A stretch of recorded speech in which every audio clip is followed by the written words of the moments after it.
কোন মেয়েটা গার্মেন্টসে কাজ করে? আপনার মতো কোনো পুরুষ বিয়ে করছে? আমার মতো কোনো পুরুষ বিয়ে করছে, দুটা বাচ্চা হয়েছে, পাড়া প্রতিবেশী 200, 300, 500, 600, 1000 টাকা করে হাওলাত নিয়ে চলে গেছে, 6 মাস আসতেছে না, ওই মেয়েটা গার্মেন্টসে কাজ করতেছে। মা বলতেছে তুই মরস না কা, তোর বিয়ে দিছে, তোর ঘর টিকলো না, দুনিয়ার আর সবাই জামাইয়ের ঘর করতেছে না। এখন যে জায়গায় বিয়ে দিছে ওই ছেলে মদ খায়, গাঁজা খায়, জুয়া খেলে, কাজ করে না, ঋণ করে ছেলে, ওটা ডেলি রাত্রে এসে মারে মেয়েকে। তো ডেলি মার খাওয়ার সাথে মেয়ে এসে বাপের বাড়িতে থাকে, বাপ মা বুড়ো হয়ে গেছে, ভাইয়ের বউর সাথে ঝামেলা, মা প্রতিদিন কাঁদে আর চোখের পানি মোছার বলে তুই মরস না কা, যেদিন ওই তোর লবণ দিয়ে কেন মেরে ফেললাম না আমি। That's a real example and it's so true.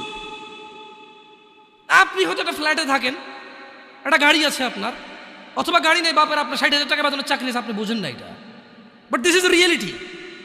আমি বলবো না যে গার্মেন্টসে সবাই এরকম না, গার্মেন্টসে তো 5 লাখ টাকা বেতনের মহিলা আছে চাকরি করে, সে চাকরি করে তার ভিন্ন কারণে, তার স্বামীকে সে বলে যে কেন আমি তোমার ইনকাম কেন খাবো, আমি আর্ন করবো এবং আমি ব্যয় করবো। হু আর ইউ? তুমি কি কথা বলার এখানে? আমি কামাবো, খরচ, ব্যয় যে ডিফারেন্ট থাকে, কেমন থাকে। কিন্তু যাদেরকে বেশি তিরস্কার করি আমরা, আর আপনি খারাপকে কি আমি ভালো বলতে বলছি? খারাপকে কি আমি ভালো বলতে বলছি? যে একটা পুরুষ বলুক তো, ওর বোনকে চালায়, মাকে চালায়, বউকে চালায়, মেয়েকে চালায়, আর ওরা গার্মেন্টসে যা কাজ করতে চায়। পৃথিবীর কোন মানুষ কাজ করতে চায়? শোনেন, এখন তো ছোট, আপনারা বুঝতেছেন না, যেদিন চাকরিতে ঢুকবেন ওই দিন আপনি অনুভব করবেন যে পৃথিবীর কোনো মানুষ যদি কোনো অপশন থাকে যে চাকরি না করে খাইয়া পরে বাঁচে থাকা যাবে, ও চাকরি করবে না। ও বলবে যে আমি গাড়ি চালাবো না, বাট আমি চাকরি করবো না, আমি এমনি বেঁচে থাকবো খাইয়া পরে। অসুস্থ হলে যদি বেশি টাকা না লাগতো মানুষের, বোন বিয়েতে যদি টাকা না লাগতো মানুষের, বাজার করতে যদি টাকা না লাগতো মানুষের, অধিকাংশ মানুষ বলতো যে ভাই, যদি কেউ বলতো যে দিনে তোর একটা করে ঘুষি দিব আর পুরো দিন তোর থাকা খাওয়া শিখছে সব আমার, ভাই আসতে দিস ভাই, একটু প্রয়োজনে কম খাওয়াইস, কম পোশাক দিস, হাসবেন হয়তো আপনি, বাট এটা হয়তো হইতে পারতো হয়তো। কারণ আমরা তো দেখি চাকরিজীবীদের কি বিরক্তি, চাকরিজীবীদের যে চাকরি করা কি বিরক্তি। না, বিরক্ত হওয়া উচিত না, কর্ম করা উচিত। আমি রিয়েলিটি বলতেছি, মানুষের মানে এক্সপ্রেশনটা বলতেছি আপনাদেরকে। তো ছেলেদের উদাসীনতা না হলে মেয়েরা কেন মানে আপনি একদিকে বলতেছেন যে এটা, আরেকদিকে দোষটা কার? দোষটা কি ওই মেয়ের যে কাজ করে? না, ওরও আছে। কিন্তু আসলে কত নিরুপায় মানুষ আছে, আপনি কথা না বললে বুঝবেন না ভাই, বিশ্বাস করেন, কথা না বললে বুঝবেন না। না, ও হয়তো ও আল্লাহকে ভয় করলে আল্লাহর জন্য ভালো রাস্তা দিত, ও তো আল্লাহকে ভয় করে না, জানা ব্যভিচার, মানে গার্মেন্টসে যাওয়ার আগেও তো খুব একটা ভালো চলাফেরা করছে তা না। আপনি গার্মেন্টস কেন বলবেন? আপনি ধরেন না একবারে কোনো বড় কোনো একবারে ধরেন কিছু একটা বিশাল আয়োজন, ওটাই হোক না হোয়াট এভার, কিন্তু বাপরে এরা জানি আবার টাইটেল জানি যে নারী কি উন্নয়নে বাধা দিচ্ছি আমি। না, ওগুলো বলতেছি না, আমি নারীদের পক্ষে বলতেছি যে বোন, তোমার কষ্ট আমি অনুধাবন করতেছি, আমি তোমার কষ্ট অনুধাবন করি যে তুমি কোন দুঃখে তুমি 12,000 টাকার জন্য রাস্তায় নেমে তুমি আন্দোলন করো। কারণ তোমার ঘরে থাকা স্বামীটা এতটাই অযোগ্য, তোমার ঘরে থাকা ভাইটা এতটাই বেখেয়ালি, এতটাই উদাসীন যে তোমার 4,000 টাকা পুরো মাসে তোমার পিছনে খরচ হবে না, সেটা তোমার ভরণ পোষণ নিতে পারে না। সে 8 ঘন্টার জায়গায় 10 ঘন্টা কাজ করতে রাজি নাই, সে দিনে 7 দিন কাজ করতে রাজি নাই। তার বন্ধু বান্ধব লাগবে, তার আড্ডা লাগবে, তার সিগারেট লাগবে, তার মদ লাগবে, তার জুয়া লাগবে, তার ছক্কা লাগবে, তার ক্রিকেট লাগবে, তার ফুটবল লাগবে। এই সবের পিছনে যতটুকু সময় ব্যয় করে, যে কোনো একটা কিছু বাদ দিলে, যারা সিগারেট ধূমপায় তারা শুধু সিগারেটের টাকা দিয়ে বোন চালাইতে পারে। এমন বহু যুবক এবং বহু পুরুষ আছে যারা সিগারেট খায় মাসে 3,000 4,000 টাকার, তাদের বোনরা গার্মেন্টসে কাজ করে।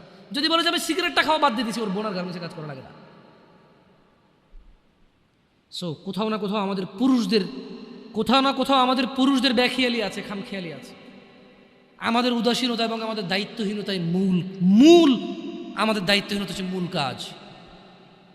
আমার মেয়ে, আমার বোন, আমার স্ত্রী, আমার মা, ওরা বের হয়, আমার অজান্তে বের হয় না, আমি ওদেরকে বাধ্য করেছি, দোষটা আমাদের উপরে আসবে।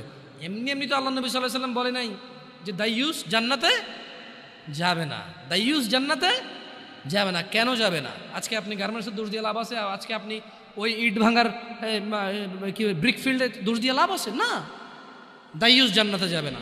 মনে রাখবেন, যুবক অবস্থায় এই জিনিসগুলো নলেজ রাখা ভালো, বিয়ে শাদীর আগেই। কোন মহিলা যদি বেপরদার কারণে জাহান্নামে যায়, শুধু ও যাবে না, ওর সাথে কেউ না কেউ রিলেটেড থাকবে পুরুষ। কুড বি ফাদার, বাপ হইতে পারে, বড় ভাই হইতে পারে, তারপর হচ্ছে স্বামী হতে পারে। যদি ওর জাহান্নামে যাওয়ার রিজনই হয় বেপর্দা, বেখোলা, খোলামেলা চলাফেরা, মানুষ হাজার রিজনে জাহান্নামে যেতে পারে। আল্লাহ সবাইকে ক্ষমা করুন এবং হিদায়াত দান করুন, আমিন। হাজারটা রিজন আছে জাহান্নামে যাওয়ার, কিন্তু যদি কোনো মহিলা, এমন মহিলা যার বড় ভাই আছে, যার বাপ আছে, যার স্বামী আছে, আর ওদের থাকা অবস্থায় তার এমন একটা অন্যায়ের কারণে তার জাহান্নাম হয়েছে, যে অন্যায়টা হচ্ছে তার কি, খোলামেলা চলাফেরা, তার জানাবা বিচারের চলাফেরা, তার বেপরদা অশ্লীল চলাফেরা, তাহলে ওই মহিলা একা জাহান্নামে যাবে না, সঙ্গে কাউকে নিয়ে যাবে। এবার যে লোকটা সংশ্লিষ্ট সময়ে দায়িত্ববান ছিল সে যাবে সঙ্গে। এটা খুব সিম্পল লজিক, কিন্তু কান টানলে কি আসে? কান টানলে কি আসে? ওই মহিলা যদি সংশ্লিষ্ট রিজনে যদি জাহান্নামে যায়, সংশ্লিষ্ট সময়ে যে দায়িত্ববান পুরুষ তার অভিভাবকত্বের মধ্যে ছিল, যার উচিত ছিল তার জন্য সামর্থ্য অনুযায়ী জামা কাপড় কিনা সুন্দর দেখে, সামর্থ্য অনুযায়ী খাওয়ার দাওয়ার ব্যবস্থা করা, তার আর অর্থনৈতিক অবস্থার উপরে ডিপেন্ড করে, সামর্থ্য অনুযায়ী ওর কমফোর্ট জোনে রাখা, ওকে সামর্থ্য অনুযায়ী যতটুকু আছে উজাড় করে দেওয়া ওর পিছনে, ওই সংশ্লিষ্ট ব্যক্তিটার জন্য দায়ী থাকবে। যদিও ভিন্ন কারণ, এখন টাকা পয়সাই হয়েছে, বিষয়ের জন্য খেয়াল রাখে না, গাড়ি টাড়ি কিনে দিছে, ছোট ছোট জামা কাপড় কিনে দিছে, এগুলো পরে ঘরে, এটা ভিন্ন কথা। তবে আমি ছিলাম যারা কর্মজীবী, যারা নিম্ন কর্মজীবী, তাদের কথা বলছি। যে কোনো অপরাধকে, যুবকদের এখন একটা প্রবলেম হচ্ছে যেটা বুড়োদের মধ্যে ছিল না। বুড়োদের একটা সমস্যা কি, মানে এমনভাবে কথা কয় না, বুড়ো বলবো না, বয়স্কদের, সরি আমার ভাষার কারণে কথা কিন্তু মিনিং চেঞ্জ হয়ে যায়, বুঝছেন? তো এটা আমার ওইভাবে নিয়েও যাবে না, আমি খারাপ উদ্দেশ্য নিয়ে বলতেছি না। মানে যারা বয়স্ক বৃদ্ধ, তারা দেখবেন যে কিছু হলে বলে যে আমগো যুগে এগুলো ছিল না ভাই, কি যুগ আইলো, রাইট? এটার কথা বলে, মানে উনি যেভাবে বলতেছে মনে হয় যেন ওনার যুগে কোনো মা বাপের পোলা পায়নি, ধাক্কায় নাই, মনে হয় যেন কোনো ভাই মারামারি করে মাথা ফাটায় মারা যায় নাই, মনে হয় যেন ভাই আর ভাবির কেলেঙ্কারিতে পরে বিয়ে ভাঙি আবার নতুন করে বিয়ে দেয় নাই, মনে হয় যেন মামু আর ভাগিনা ধরা পড়ে নাই। এরা এমনভাবে বলে কি না? এগুলো একটা কথা বয়স্করা বলে। আর জোয়ানরা একটা বিশাল বড় প্রবলেম, যে কোনো প্রবলেমকে সলভ করে, ভাই ডিজিটালাইজেশন ভাই, যোগ বুঝছেন, স্পিডই, হ্যাঁ গতি ভাই, গতি আলাদা, আপনি বুঝবেন না ভাই, এখন এটাই ট্রেন্ড, এখন চলেই এমতে। হ্যাঁ, মানে জোয়ানদের কথা হচ্ছে ভাই এটা আপনি বুঝবেন না, এখন চলেই এমনি ভাই, ধর ভাই আপনি ভাই আগের কথা কয়ে লাভ আছে ভাই। হ্যাঁ, আপনি ওরা যাই বলেন, আপনি বলবো যে আগের কথা কয়ে লাভ আছে।